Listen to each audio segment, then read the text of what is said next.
దేవీ నవరాత్రులలో అమ్మవారి అష్టలక్ష్మి వైభవాన్ని కీర్తించే సువర్ణమాలిని స్తోత్రంలోని విషయాన్ని తెలుసుకునే ప్రయత్నంలో ఉన్నాము. ఈరోజు అలంకారము ఆదిలక్ష్మి అలంకారము.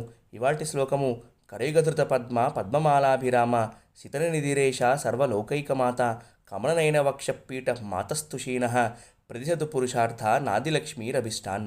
హస్తములయందు పద్మములను కంఠమున పద్మముల మాలను ఆశ్రయించిన భక్తుల కోరికలు తీర్చడంలో నిధి వంటిది సర్వజగత్తుకు మాత.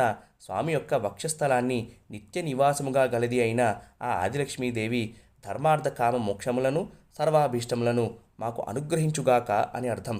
శ్రీసూక్తంలోని హిరణ్యవర్ణాం హరిణీం అనే మంత్రము, తాం ఆవహ జాతవేదో అనే 2 మంత్రములలో ఉన్న లక్ష్మీ స్థైర్యము ద్వారా పుత్రమిత్రాది బంధు సమృద్ధి, పాడి పంట మొదలైన సకల ఐశ్వర్య సమృద్ధి ఉండాలని ప్రార్థన ఈ శ్లోకంలో ప్రకాశిస్తున్నాయి. హరే కృష్ణ. జై శ్రీమన్నారాయణ.